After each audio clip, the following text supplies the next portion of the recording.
fed and watered, and maybe with a shot of coffee, because this session promises to be a lively debate, and hopefully coffee will aid that. I think some of the panellists are just coming down from for their lunch, and they'll join us in due course. What this session hopes to achieve is to outline what the ingredients of a successful international co-production are, from a broadcaster's point of view, from a producer's point of view, and anyone else involved. He's going to be back. This is a 60-minute session rather than a 90-minute session because we're running a little bit late. So what I would just say is that it's an interactive session. If anyone has a question that is raised by some of the comments on the panel, then feel free just to raise your hand and I'll come find you with a microphone and we can get the answer to that question as soon as. Thank you. No problem. So I'm going to start off with just a couple of questions from some of the people that were on earlier panels that were raised by the points they said, and then we'll once we've gone across the panel, we'll open it out to sort of discussion about some of the issues that co-productions raised and some of the pitfalls that they pose and how to avoid them. I'm going to start with you, Greg, if I might. Earlier on, you said that the BBC's sort of output that can be put out to the international market is actually 1 or 2% of its airtime. Could you just enlarge on that? Tell us how much, for instance, how many hours of programming you co-produced with the international market last year, and what's your average contribution to those co-productions in terms of percentage of the budget? Okay, I was maybe being a little bit disingenuous.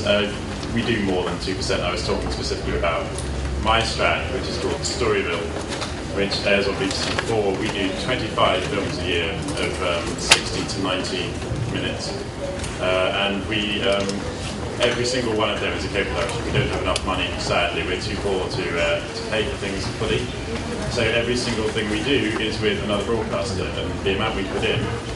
Can you hear this? Okay. Speak very loud. Do I have to say that all again? Numbers. Once more. Where was I? Yeah, so there is that side of Storyville. We can vary between 20% of the budget and 70 or 80% of the budget. But there is also, sorry, I should just finish. My colleagues in the BBC, we have a co-production deal with Discovery. Some of my science colleagues, some of my history colleagues will also occasionally commission from the international market co-produce. And who else are your usual co-production partners? I think we probably worked with pretty much everyone at some point. We did this big thing called Why Democracy last year, which I think aired on Canal Cultura here, which was a co-production, essentially a co-production between 44 different broadcasters. So that got most of them. But standardly, we work a lot with ITBS in the United States, with HBO in the States. We work a lot with Udo Wiley and the Scandinavian broadcasters, a fair amount with Arta, so pretty much everyone. And just lastly, do you anticipate your co-production, the amount of co-production you do, to increase in the next coming years? Yeah, as I said earlier on, I think everyone has less money, so everyone's going to start looking to basically get their hands in everyone else's. Okay. Nicely put. Bill, you gave us a little outline of some of your history of co-productions. Just tell us a little bit some of the co-productions you've done and whether or not you think it's a growing side of the business.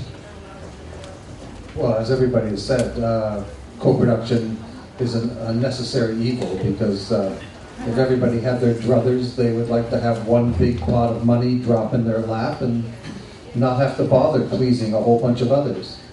So that's the facts. I mean, what was the other part of the question? What have I done? What co-productions?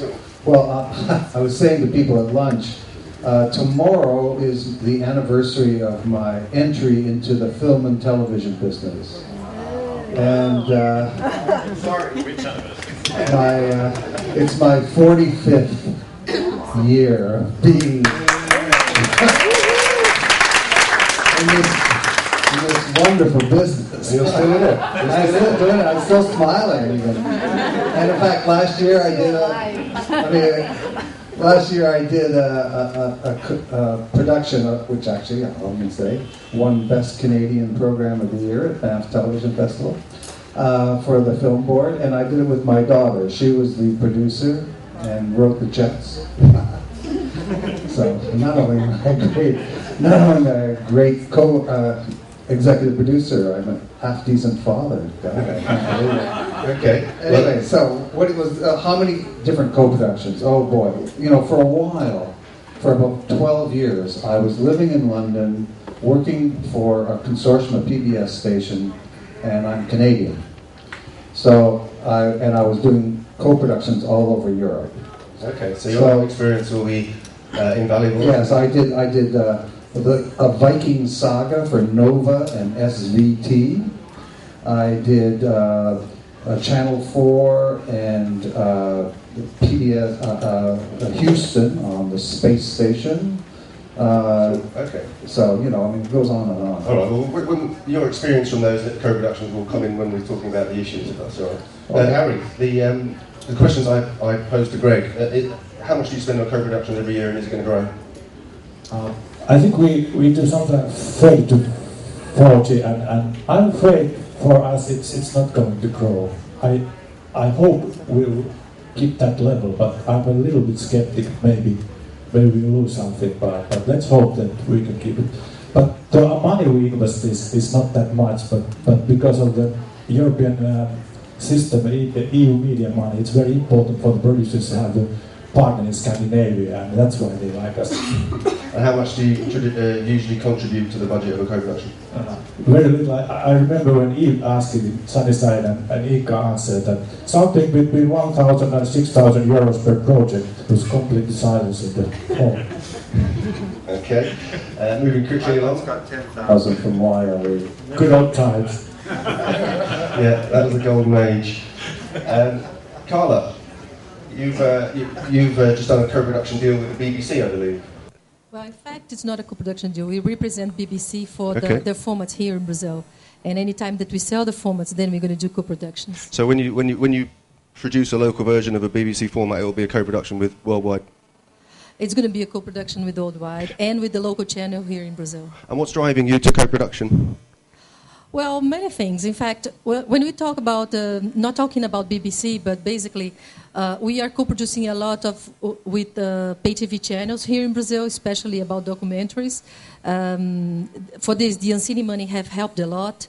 Having the access of that has really helped our market to grow. And we are doing lots of them together with Discovery, History Channel, Biography Channel, and so on. And we think when we talk about these co-productions with pay TV channels, it really focuses on the content that they want, and we have the local expertise of the production. When we talked about the BBC formats, which are not documentaries, it's more factual entertainment and other things, then we have their know-how and we know the local market. And tell us about Extinctions. You've got a co-production going on with France, I believe. Is that right? We do. We co-produced the show for Arte last year with a French company, and it's a documentary. It's called The Bikini Revolution, and we are very happy with that. It was a very nice experience for us. Okay. Moving along to Elizabeth. Elizabeth Holton from Arte Network, one of your co-production partners, I believe you just said. Tell us how important co-production is to Arte and whether or not you see it as a growth side of your business. Yes, it's indeed important, but maybe some small explanations before how Arte works, because Arte is a labyrinth, and I made a very short presentation this morning, but as Brazilian producers, you can come to Arte on the German side and on the French side, so you are lucky. The best thing to do so is go via a national French or German independent producer. What's also important to know is that we have no in-house production, so we commission everything. Either we have our own ideas and we talk to the producers about them, or we get proposals. And of course we speak to our colleagues all over the world. So our slogan is "Be curious."